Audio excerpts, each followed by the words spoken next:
Hello everybody, I'm going to be refuting Xandra Ortega's claim that a vegetarian diet is beneficial to human health. The supporting claims that she made were that a vegetarian diet reduces obesity, vegetarians have lower rates of mortality from disease, and that vegetarian diets can meet all nutrient requirements. My responses to these claims respectively are that not being obese doesn't necessarily mean that you are healthier. Vegetarians have lower rates of mortality due to their lifestyle, and that omnivorous diets can also meet all nutrient requirements. So my first response is that while having a lower BMI, body mass index, and weighing less decreases the chance of obesity, other health concerns can arise with this. The evidence she provided was an article by Jane Hart that stated vegetarians weigh less and have a lower body mass index. In an article that I found by Gina Battaglia entitled Health Risk of a Low BMI, she reports that people with low BMIs are at a greater risk of bone loss and decreased immune function. Xandra also mentioned that managing calories and portion control can aid weight loss. This evidence means that shows to me that carnivorous and or omnivorous diets can also maintain optimal human health as long as you're managing calories and controlling your portions. My response to her second claim that vegetarians have lower rates of mortality from disease is that vegetarians have had these lower rates due to their lifestyle, not necessarily their diet.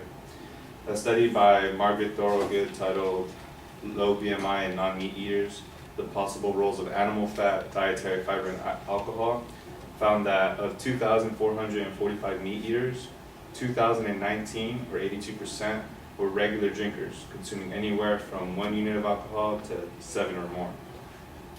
And in this study, 2,847 non-meat eaters, only 1,733, or 60%, were found to consume anywhere from 1 to 7 plus units of alcohol. This study also found that meat eaters were also less likely to have a high level of exercise compared to non-meat eaters, and that meat eaters consumed less dietary fiber. They consumed 25 grams, whereas non-meat eaters will consume 34 grams per day.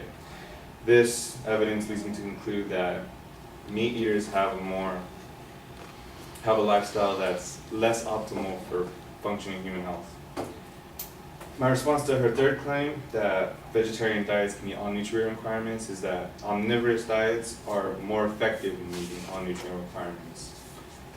The first article I mentioned by Gina Battaglia, titled Health Risk of a Low BMI, also stated that the possible risk in deficiencies as a vegetarian include calcium deficiency, protein, and vitamin B12. Xandra also mentioned that a lot of research is needed to ensure nutrient adequacy with vegetarian diets. She mentioned that you have to find substitutes and calculate proper portions to fulfill your daily requirements. If you're going to be doing all that research just to have a vegetarian diet, you can also do this research with meat, and eating meat makes fulfilling your daily requirements easier because when you're eating an animal, you're also eating with that animal. And so say if you eat a cow, your cows eat grass, and they're not supposed to eat corn, but we feed them corn anyways. And so you're also consuming that. So by eating animals, it's more efficient to get all your nutrient requirements because by eating just one animal, you're also eating many other things as opposed to eating many different types of food.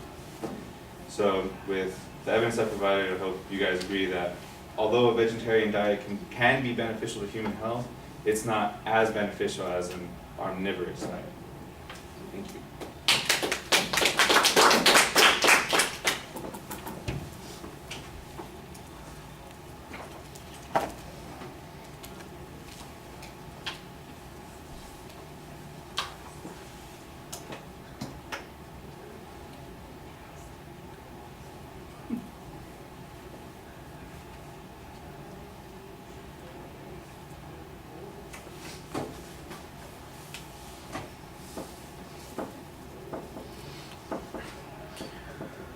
All right, the structural stuff is laid out pretty clear at the beginning, and then you kind of have your own preview of the way you're going to be responding to those particular points. That's fine.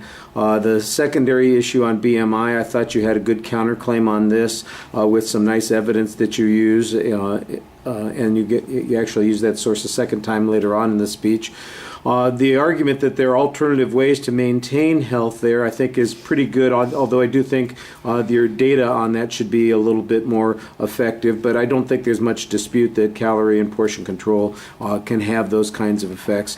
It just would be advantageous to you, I think, to offer some credibility to that particular argument as well.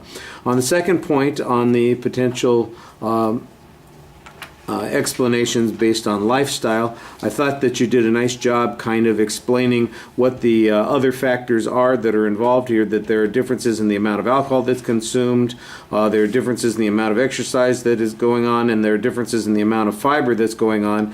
In your argument, you want to be careful about making it sound this way, because it almost sounds like, see, vegetarians make all those decisions as opposed to vegetarians benefit from those outcomes, but it's not really a decision that, it's not a result of being a vegetarian, it's just that it's a coincidental relationship that's going on there. So make sure that it's a causality argument that you're making there that addresses that this is not the cause of the, or it's, suggests that it undermines this as a cause, as opposed to, hey, become a vegetarian and you'll get all of these extra things that, it was a little bit confusing. I understood the point that you were trying to make. I just didn't think that the way it was phrased when you made it sounded as clear as it should have.